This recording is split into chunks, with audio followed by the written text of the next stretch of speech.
So I'd like to say thank you, Joe, for meeting us here at the Schiphol Airport. I'm sure it's not your first meeting in the airport before.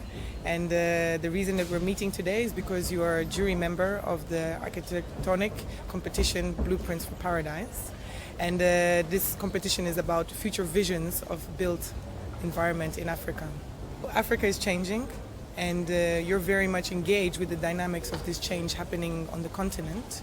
For some of the participants who would like to contribute their ideas towards it, how would you advise them that they could start with their entries and their ideas? I would say that my advice would be for them to really look at the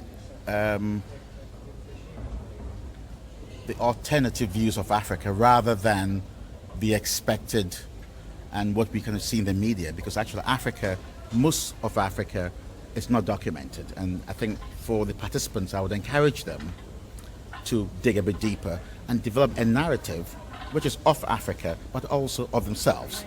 They have to kind of put themselves in a position in that context for the best results, I think. Let me tell you, it's going to be very, very difficult for people who have not been to Africa, but I think this is a wonderful opportunity for people to explore themselves based on their understanding of what they think Africa is. So this competition is very much related to the aspirations of Africa and also perhaps the personal aspirations for Africa by the entries. What do you think is one of the biggest challenges for the continent? Talking about aspirations, the danger would be to assume that the aspirations are Western biased.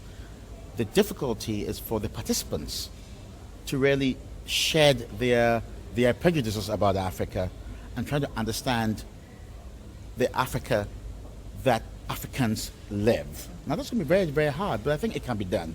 There have been great kind of narratives already established throughout the history of Africa by non-Africans.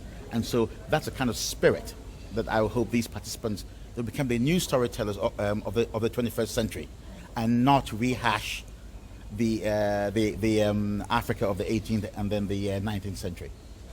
Do you think that the future lies with breaking from the past or building on it? It's a combination of both. You have to build on it and then modify the past. I think we cannot reject what we've experienced, or we can certainly reject what the mistakes of the West are in all this. So it's just that fine balance. I always tell people it's not about the perfection of the African space, but the harmony created by the African space, and that's what we are trying to achieve. So harmony implies not so good, and then the best. So Joe, you have been a juror in different architectural competitions before. How do you feel that this competition would differ, for example, from the wholesome architectural competition? I would hope that in this case, the product is not overly architectonic.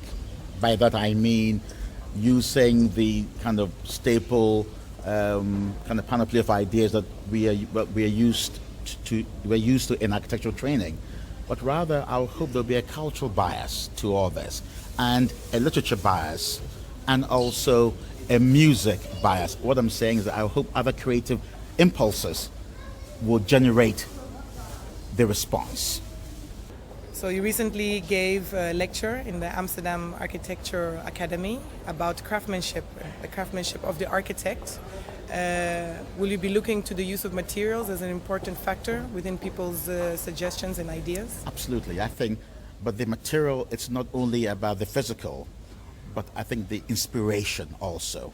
Now you should remember that the description of African space, it's not only the built form, but it's about the history that created this form. So, for example, even in terms of ethnicity, public spaces or African spaces in the southern part of Ghana, where I'm from, is very different from the northern part of Ghana, only because the people of the north have a different identity and also therefore a different cultural narrative. So I think the storytelling part, which is not literally the storytelling, but the influences, it could be climate, it could be linguistic, and of course the physical landscape is also important. So I think it's how we reinterpret what materials mean will be the challenge, because I don't think we can interpret it in the same way as we do in the West. Or I think this competition, as I understood it, is for us to create a new language in describing what an African space could be, not what it is. That this is, as defined by existing writings and so forth. Yeah. Could we ask you to share with us some of the buildings that have most excited you, or projects that have most excited you in the last few years on the continent? Yes, I must say that not necessarily projects, but I think I'm more excited about the attitude towards the younger generation to explore what is Africanness.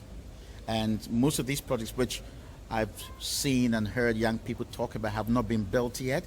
But to me, in my mind, they've been built because I see the drive of this young generation who've been exposed to both the West and kind of local impulses. And I think I'm very excited about what they're going to be creating. I'm not really concerned about the physical. It's about the narrative. I keep going back to that. Yes.